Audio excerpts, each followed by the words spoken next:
What's going on, everyone? Welcome back to Spot on Sports. I'm your host, Tony Monk, here with Sequoia Hood and the SOS therapist, a woman who carries many hats. Nicole Franklin joins us on the show. What's going on, Nicole? Nothing much, nothing much. What's up with you? Hey, you know, it's bad to have you the first time in the big leagues with the broadcasters. I don't do on-camera stuff, so you better be lucky I love you, okay? Hey, look, I love you. You're here for a good reason, or it's a bad reason, but it's a good reason. Yeah, that's true, that's true. So we're here to discuss right now over Kevin Durant's apparent Achilles injury that he suffered in Game 5, which propelled the Warriors to a 106-105 win. I do want to get at this first, Sequoia, with KD going down and the Warriors having so much to have to deal with in free agency and going towards the offseason. What should KD do? Should he opt in with the Warriors for 1 year, or should he say, hey, I'm going to go to another team and try to get as much money as I can, although I have an apparent injury right now? I think with this injury, you know, this particular injury with the Achilles injury, I think that he needs to stay with the Warriors. I mean, this is no sprain, you know, no ankle sprain or anything like this. This is an Achilles injury. It's going to take him out for the entire season. So I do think that, you know, you need to stay there. You prove yourself to them, and they pretty much prove themselves to you as well.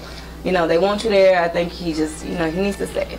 For his career-wise, he can go to any team, but just with that injury, I do believe that he needs to stay with the Warriors. Once again, Nicole is here to break down KD's apparent Achilles injury. What can you tell us about this Achilles injury, and how long could KD be out for the foreseeable future? See, honestly, you can't just start with his Achilles injury. He's had a lot of injuries on that same right side. Within the last 6 months, he's had 4 injuries on the all lower extremity injuries. The last maybe about 2 years, he's had 10 injuries that were all lower extremity injuries. 7 of those were all ankle injuries. When you're thinking about his calf injury, which happened May, you're looking at about 6 weeks being out, need recovery.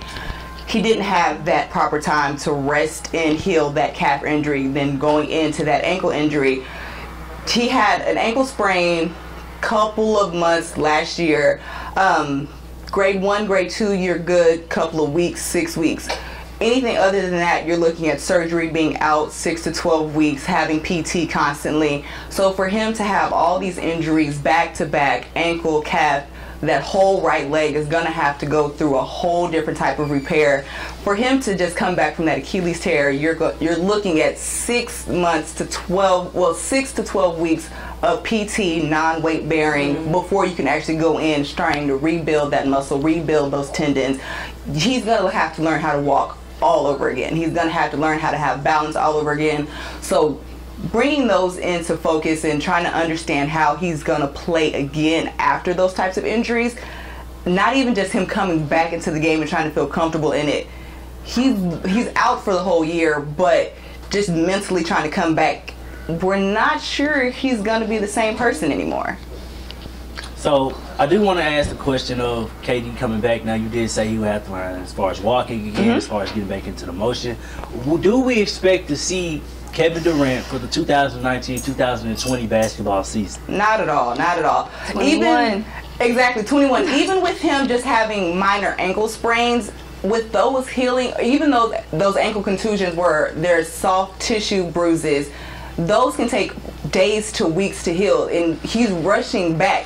KD has to learn how to kind of understand his willpower and not let the need to go back into the game rush his actual healing process, because all he's doing is making his body deteriorate faster.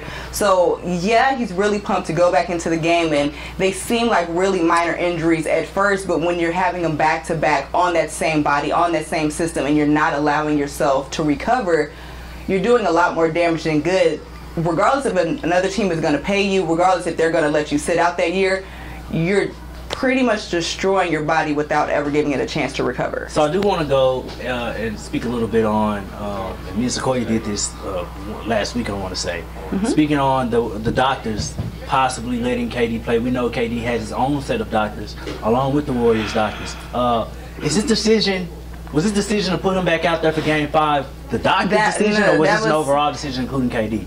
Even if it was a mutual respect, there should have been more decision into going into making that final decision, letting him fully understand of, yeah, you just came off a pretty decent calf injury that should have took you at least 6 weeks to heal properly, not including the pain management, not including the stiffness and the soreness and the still bruises. You're still recovering, and you're putting more pressure, and you're trying to go out and be 100% when you're barely 75%. In your mind, you're saying, I want to keep going. This is finals. This is really important. I have to be there for my team. But physically, your body is saying, I can't do this. I don't need to do this. I need to sit out. So it should have been that correlation of mind, body saying, hey, I understand. I want to do it. My doctors and my logic telling me I shouldn't do this. They really should have had him sit out another game, made sure he was fully ready. But I think because he's so passionate about the game, he's so passionate about what he wants to do, they were just like, if he feels like he's comfortable, let us do it.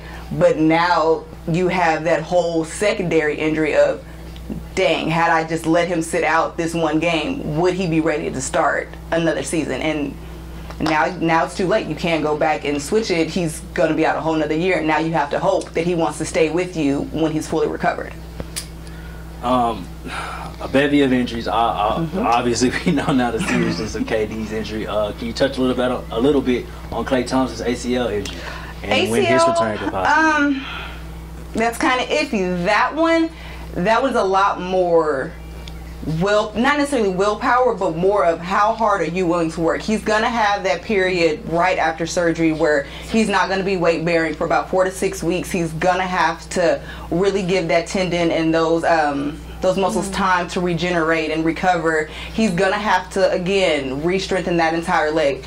It's not going to be to the extent of learning to walk with KD, because he is going to have that muscle memory, that movement, but it is going to take some time. So if he wants to get back in there and he wants to pull all into it, second half of the season, maybe late half of the season, okay. Starting off slow, don't put him in and trying to rush him in and have him playing a whole bunch of minutes at once. Stiffen up, lock, like doing those things allow your body to break down faster. So what you just repaired is literally going to go straight down the toilet. You run the risk of those particles and those scar tissue breaking down, getting lodged into the joints, and those locking. So then you'll have to go to PT to try and remove the stiffness, and then you'll have to go through another surgery to try and move scar tissue. So trying to rush and get them back into the game isn't always the best thing, because you'll wind up having backdoor surgeries trying to prevent what you should have just let rest and heal on its own in the first place. So late half of the season probably, but don't expect him back before that unless you're looking for another injury. We thank you, Nicole, for being our SOS therapist and liaison, the woman who wears many hats. I try. Sequoia Hood is usually we rock and see what's going on in Miss Sequoia's neighborhood. And it's the new wave of sports that is sweeping the nation, where we're not just accurate but spot on. Please comment, rate, subscribe, drop us a like. We'll definitely appreciate it. Head to our YouTube channel, click the bell so you can get notifications. Check out SOS discussions. Check out My Point Exactly, or check out our coverage over at Dallas AAU, the Dallas Showtime Gorillas. Excuse me for that. Family over everything, always. We got a little bit of everything, guys. Y'all know what's going on, guys. It is Spot on Sports. We'll see you guys next time.